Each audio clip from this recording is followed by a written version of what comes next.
Assalamualaikum warahmatullahi wabarakatuh. Perkenalkan, saya Yasmin Nabila Virginia dari kelas 9B nomor absen 30. Pada kesempatan kali ini, saya ingin menyampaikan hasil bacaan saya, yaitu novel dengan judul 3600 detik. Novel ini diterbitkan oleh PT Gramedia Pustaka Utama pada tahun 2008. Pada kesempatan kali ini, saya akan menceritakan bagian prolog dan juga bab pertama. Pada bagian prolog ini, penulis menceritakan tentang seorang gadis bernama Sandra. Sandra dulunya adalah anak yang berprestasi dan juga peduli kepada orang lain.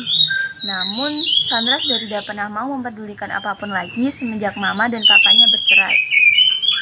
Tanpa ada tanda apa-apa sebelumnya, Papa Sandra menjelaskan bahwa dia ingin bercerai dengan Mama Sandra dan pergi ke luar negeri. Dari dulu, Sandra tidak pernah dekat dengan mamanya. Mama Sandra sering tidak berada di rumah, sibuk dengan pekerjaannya. Teman tempat berbagi cerita adalah papanya. Jadi, ketika Papa Sandra pergi meninggalkannya, dunia Sandra benar-benar hancur. Orang yang paling dia sayangi selama ini telah pergi dari kehidupannya. Sejak saat itu, kepribadian Sandra berubah. Sandra menjadi suka bolos sekolah, belajar merokok, dan pergi ke klub sampai dini hari. Karena sudah membolos lebih dari 1 bulan, Sandra pun dikeluarkan dari sekolah lamanya. Sejak saat itu, Mama Sandra mencoba memindahkan Sandra ke sekolah lain. Tapi tidak ada sekolah yang pernah ditinggali Sandra lebih dari 10 hari. Para guru kewalahan menghadapi sikap Sandra. Sandra diberi hukuman separah apapun, tetap saja dia tidak peduli. Malahan hal itu membuatnya semakin nakal lagi. Mama Sandra pernah mengajak Sandra ke psikiater. Namun ketika sampai di psikiater, Sandra tidak mau berbicara sama sekali. Hingga pada suatu saat, Mama Sandra membuka cabang baru di suatu kota. Maka beliau memutuskan untuk pindah ke luar kota dan menyekolahkan Sandra di sana. Pada bab 1 ini, penulis menceritakan awal mula Sandra bertemu dengan seseorang yang mampu membuat hari-harinya berwarna. Sosok itu adalah Leon. Leon adalah seorang murid teladan di sekolah barunya ini. Ia juga pandai bermain piano. Namun, Leon memiliki gangguan pada jantungnya sejak ia masih kecil, yang menyebabkan ia tidak bisa melakukan beberapa aktivitas layaknya manusia normal. Mereka pertama kali bertemu ketika Sandra berjalan menyusuri sekolah barunya dan mendengar suara piano yang indah.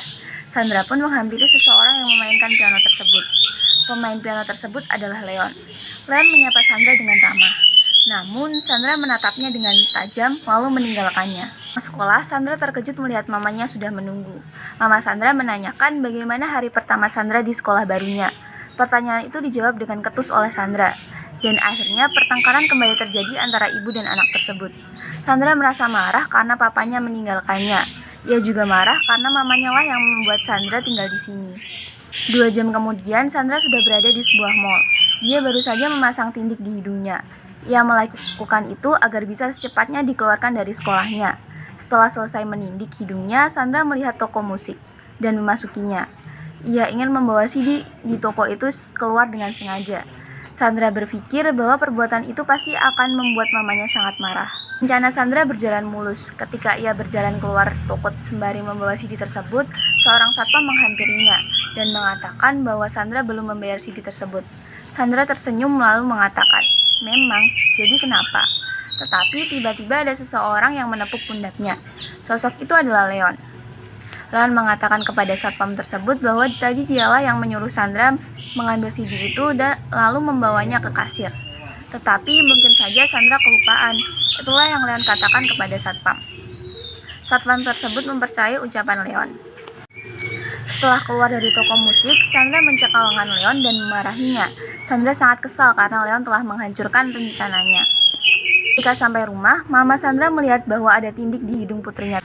Mama Sandra meminta agar Sandra melepaskan tindik itu sekarang juga. Namun, ucapan mamanya sama sekali tidak dipedulikannya. Sandra masuk ke kamarnya sambil membanting pintu dan menguncinya. Demikian hasil bacaan saya. Jika ada kesalahan dan kekurangan mohon dimaafkan. Wassalamualaikum warahmatullahi wabarakatuh.